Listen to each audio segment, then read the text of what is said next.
นี้คือมะเป็นที่อันสาวๆค่ะเจ้าใส่ดอกไม้แล้วนะเป็นที่เรียบร้อยเนาะจะมีดอกไม้พุดสีขาวเรียกว่าดอกไม้พุดส่วนอันสีเหลืองเรียกว่าดอกไม้ดาวเรืองบัวคือกันกับทางพังไทยพอโอ้อากาศร้อนแท้ร้อนมากตายร้อนจนขีบออกหมดแล้ว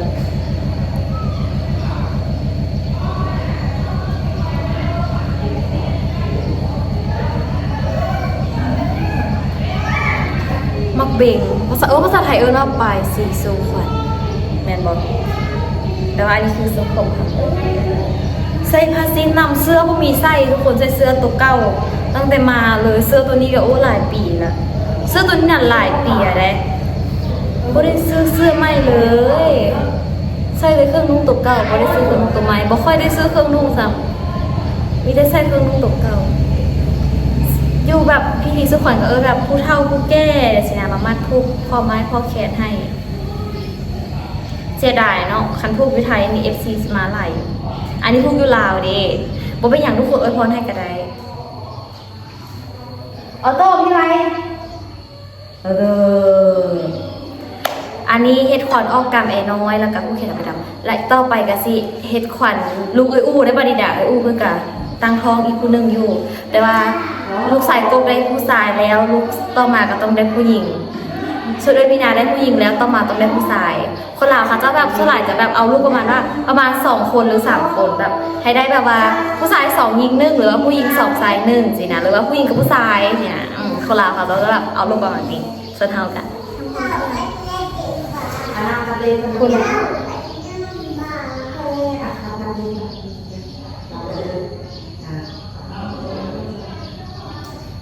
ขอแค่มีแค่เดือนสินะเด็กฟังเด้อ1 3 6 8 10เก่งขนาดโน้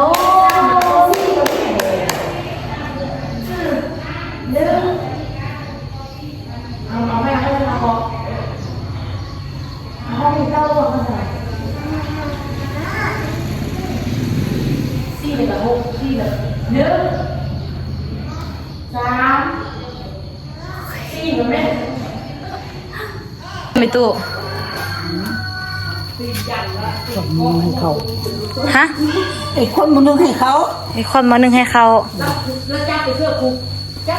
แล้วแม่ไปไข่ออกเข้าบ้านว่าถ้าข้าวว่าเฮ็ดควันหม้อนึ่งให้เขาอ๋อใส่ไข่นำนี่ก็ว่าเวลาต่างๆมันจะเป็นปีชอบปีก็ได้แล้ว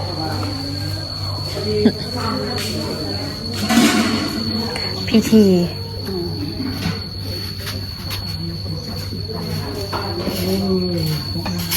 ไม่ดูพี่ก็ดังเขา ในตู้เต่าต่อดังญี่ปุ่นก่อนไล่ลโบแม่นะคะว่าเต่ากลับมานะ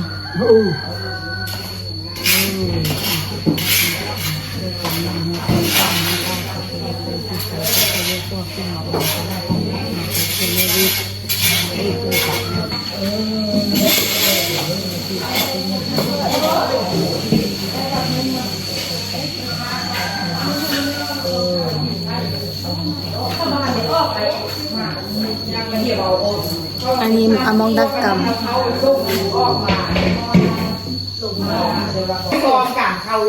ช็อตดีช็อตเด่นเอาดอกมันน้ำเบิ้งบักน้อยดอกมันยำยากเบิ้งย่อยเลยนึกว่าบ่ได้แต่อ้อแซ่บอ้อมการหอมมันได้แล้วได้ละเนาะสมัยซุปหาปงไปไว้ท่านมันซีอันนั้นเอานี่ลงมานี่ปลาอันนี้ลงบุบีห้อมันด้วย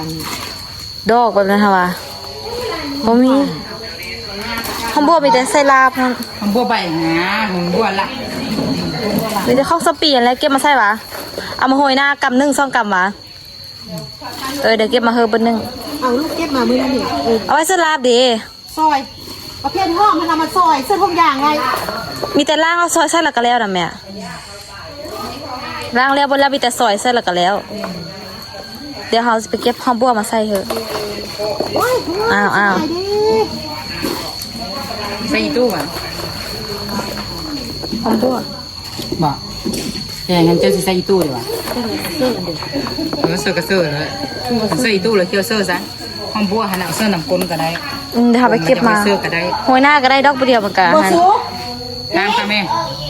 อันนี้เสื้อหอมบัวอันหอมมันนั่นน่ะผ้าอีตู้หวะ อันทานเขา เออโลว่าบูเซอร์กับโลเซอร์ไว้ครับ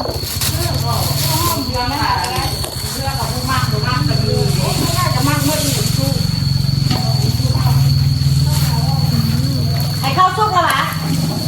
บอกไอ้ข้าวผู้นายแล้ววะพี่ตู้ถามเว้ามือนันว่าแกงอันนี้เขาเสิร์ฟนี่ใช่ไหมแกงอันนี้นี่ เอามาคนได้จอง ใส่ลงไปเนาะสูตรเด็ดขาดบ่ได้แกงนัว เสื้อไปได้อยู่อ่ะ เขานำมาโกยอันนี้ลูกกี่คน โอ้โหปลาแดก บดชอบอะไรข้ามละ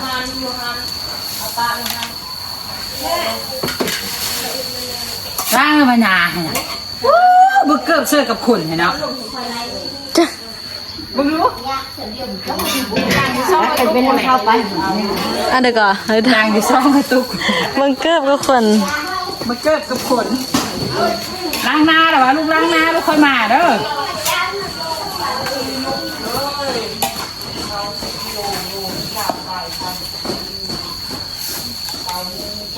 เห็ดลาบ ลาบตอนใหญ่เนาะลาบอันเดียว ลาเป็ดมันก็ตอนสำนีแหละ ว่า บางคนก็กมักฟักเอา แอนปกติเห็ดฝักเอาเด้ ตะกี้ให้มันฟักเอาฟักเอาแล้วมันเป็นต้นมุนถึง จับยาก จับยากแค่ต้นใหญ่ๆสิแหละค่อยแซ่บ นะ มอนอ่ะพ่อเธอไปทำมาอยู่เนี่ยเล่นกินไปกินใกล้เลยนี่งานพ่อผมโดนอีกอันนึง ตั้งเข้ามา มอนอ่ะ โมเมนต์นี้ กาโมซึ่งกัน ยังบ่แม่นี่ก็ กามอซึ่งกันห้องเวลาเลยไม่ได้เสียแล้วก่อน นี่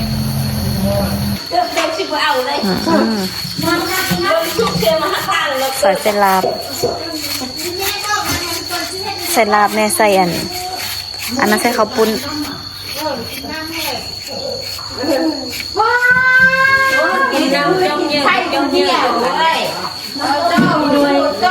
เจ๊งน้อยใช่ไหมเกือบพักอ่ะกินน้ำจอกเยอะกันจอกเยอะได้กินจอกเยอะได้หรอกพักเยอะ นี่จะไปยืนซื้อโดย ก็เดี๋ยวเราจะไปเก็บผักก่อนเก็บผักหอมบัว อันสบายดีเอ้ยอันขอสัมภาษณ์แน่เนาะอันซื้ออย่างเอ้ยตัดต่างทายทีมสิไปเก็บผักมาหอมบัวประสานผักอันหอมบัวมาใส่บรรยากาศอีพ่อกับอีแม่เพิ่นไปตลาดไอ้เนี่ยข้าวหมอกดอกไม้เอ้ยดอกไม้งามจะสวยเธอบอกโดมันบ่สบายต้องได้มัดไว้ตัวหมานี่มันบ่สบายต้องได้มัดไว้คันบ่มัดไว้นะมันกระซิบไปทึกตัวอื่นกัดอันนี้ต้นดีบ่หวานเก็บหอมบัวกันเด้อเราจะข้ามแล้วนะคะเราใส่ผ้าสิ้นแล้วท่านข้ามโอ้ยตุกตาเอ้ยจะเป็นบ่ได้คาดบอกน้ำเข้าแท้ๆ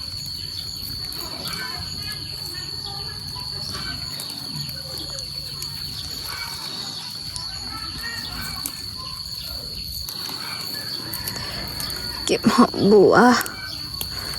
เอาไปใส่แกง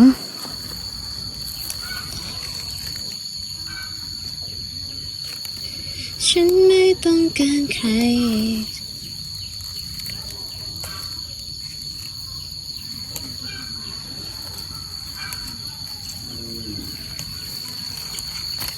ตอนนี้เขาเก็บหอมบัวมาได้แล้วกำหนึ่งคิดอย่างมาแล้วนะเคยไรอันนี้แม่นพูดได้เนาะอันนี้แม่นพูดได้นะอาจิ้วจิ้วจิ้วอาจิ้วจิ้วจิ้วต่างอีบง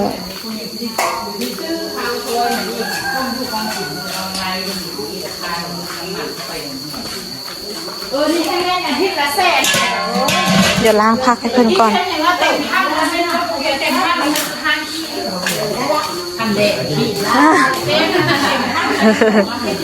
นั่นใครอยากเห็นพิธีย่างไปเบิ่งซองอามีนาเด้อ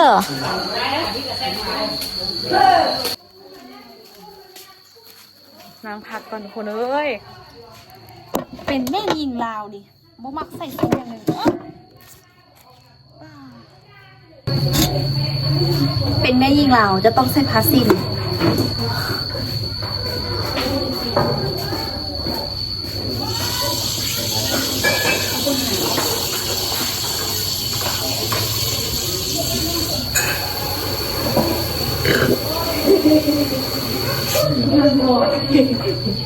ไล่เลย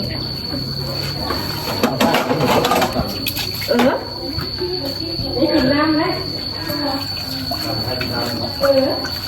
กินน้ำกินน้ำ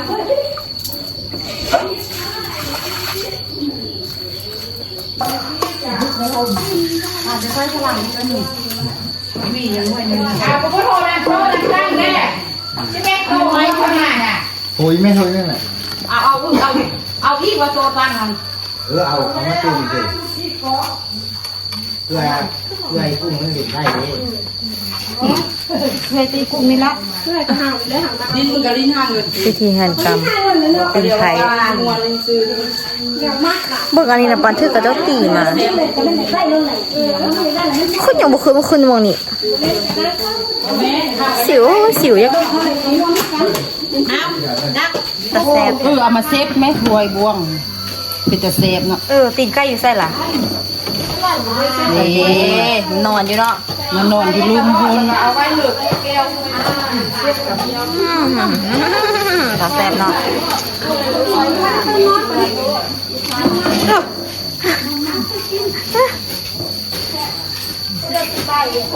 น้ำข้าวปุ้นเอามาแล้วเขาจนไปมาโอ้จะเช็ดจะเดี๋ยวน่าจะขึ้นเนี่ยมันก็โดนซ้ำมาประมาณนี้เดี๋ยวมาไปคิดอย่างบอโดนซ้ำไปหนักที่ได้ไปก่อนไปแล้วเอานี่ตีนไก่แบบลาวๆลุกขยับก่อนลุกปิดหน้าเข้าเราเป็นสกินเป็นค่ะกินข้าวปุ้นเบิ่งมันสิตังก่อนเด้อได้บัดสั่นก็ได้มามันมูกากินใส่เนื้อแต่มาทอดอู้ยกินน้ำพริกมาวันนึงตั้งในตู้ก็มีเนื้อข้าวมีเนื้อให้ตู้จะไปแจ้งโลละอู้ดิงอไปจังได๋แจ้งโลหาเรากินนอนลืมตื่นมีทุกคนนอนลืมตื่นเนาะเอาอันนี้เครื่องปั้นมาเด้อหาไปจะจ่าบ่ที่ใกล้มือเดียวนี่มีลานก้นมือตื่นมีตะก้นไอ้จิมาแต่มืออันนี้ก็ได้ข้ามเนาะได้ต้มป่าตื่นมึงก็ยังถ้าถูกลงกับไปเป็นเด้อมันกินเสียบเห็ดแล้วไม่อยากรู้ว่าไปเอาเพียงอย่างเดียวน่ะเอาลงทางพ่อไม่ทำแก้ตูเขาพ่อเฮ็ดถ้ามันเฮ็ดของสุมาอีกคำเนี่ยหรอพ่อสุมาเจ้าเนี่ยหรอพ่อสำคัญมันเฮ็ดเลยสุมาสี่พูดเกิดสู้โลกเลยกูย่างทำแก้ตูเข้าไปเจอเขาเขาจะเศร้าโลกตายไปเจอกระลุกตาอย่างจะมันสิชักโคตรบอกว่ามึงจะลูกรักมึงเป็นรักจ้างจะเป็นลูกกันนะขนาดเขาคือลูกติดเงินอย่างรักว่าท่านคือมาเดินไปบริซื้อบริเวณเอ็นบริเวณเงินเขาจะได้ทั้งเงินเลย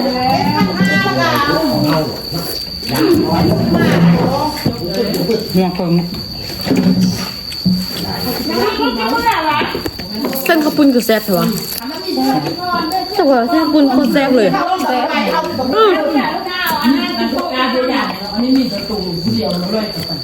เอาเส้นข้าวปุ้นไปต้มคือข้าวเปียกคือแซ่บเลย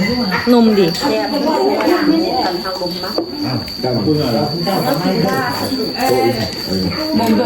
มึงกินข้าวปุ้นอ่ะมึงก็คนหม้อก่อนลำค่อยกินข้าวปุ้น คุณได้ โดนกินเอากินโลพี่เฮ้ยหม้อแน่พี่เฮ้ยจองอยู่พี่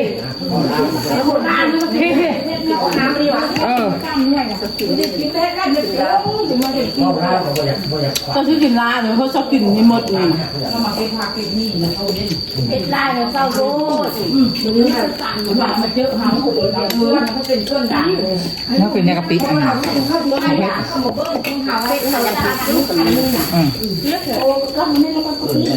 ันนี้กะปิกับบะหมี่กายมาแบ่งกัน เครื่องกินดัง มันมาอย่างเงี้ยมาเดี๋ยว แบ่งกับปีแล้วนะ แบ่งมา ตลาดที่นั่งทำอย่างทำที่คิดกันลงทุนนี่มันมาลุ่นหมูได้ไซมันแบบนี้ เมื่อวานนี้ก็ใส่มันปิง เขาเอ็ดเวียกแล้วเมื่อไรเด้มันมาลุ่นก็ไซมัน ลงมาลุนกลุ่มแก่แล้ว ทำที่ปิงเอาร้านแจ้งมาเลยเนี่ย 8 โมงเด้อ เมื่อที่ตะโกนลุ่นน่ะแจ้งเอาก็กินแล้วระบบมือจะน้อยแล้วเมื่อละจะน้อยมู่บนกินเพื่อที่น่าอายกิน สี่กันยังว่าโอ้ยว่าป้าคนตาออโต้คือว่าว่าน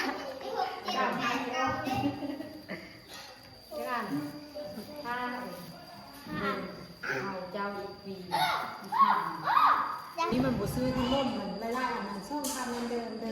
มาจุกมาจิกใส่อันนี้มันเป็นงาม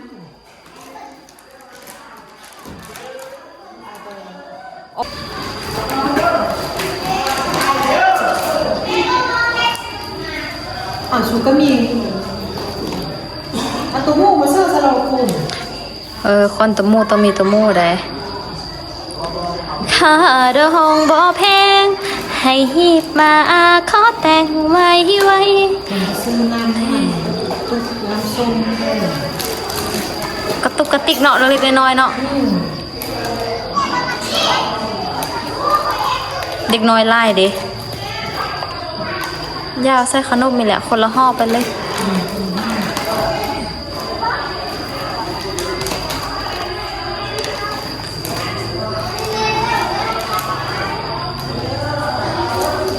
บางอีเมลตัวมูมา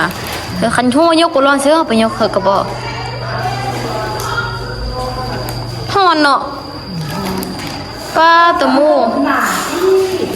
เอามาแล้วพัดลมมาแล้วแต่ไม่ได้เปิด อันห่ออันนี้นี่เอาเดห่อเอาบะตองนี่ เอาไปตอกจะงามเนาะ เอาห่อเขาโลดไปนู่นน่ะ เดี๋ยวไปตัดเธอเด้ออมหูแม่แม่ตัวมูคือเละแท้แม่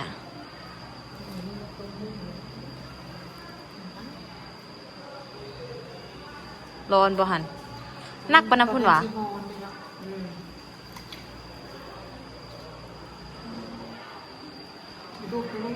ตาแซบเนาะใส่มือให้เป็นตาแซบตายเอาเพราะว่ามันยังได้ช่วงมือเลยจับมูเป็นตาแซบขนาดเนาะคุณนั้น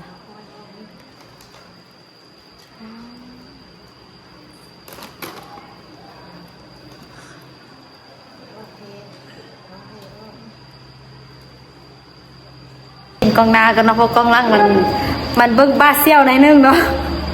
นั่งกู้ลอกออกเป็นกองนาก่อนเด้อเอาผมคือเราคือนาคือมันยาวใช่ปะ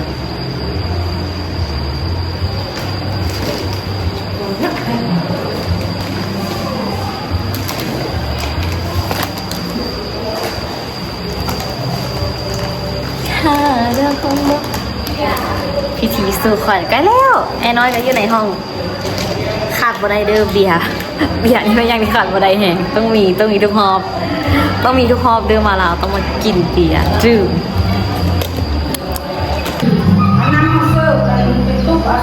น้อยนะแม่ไม่ถูกตะเกียบ2จอกมาใส่เด็ดนี่ค่ะใส่ตั้งลง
นอ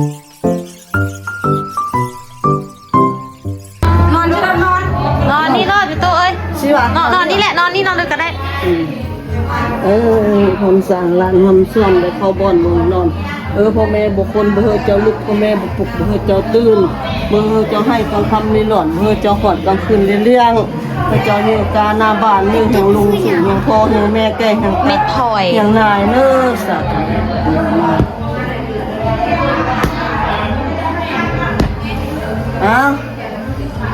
แล้วยก อุ้ยน้องเป็นสิว เป็นสิบุกี้หัวเลยเขา อ๋อเมื่อกี้เหรอ เ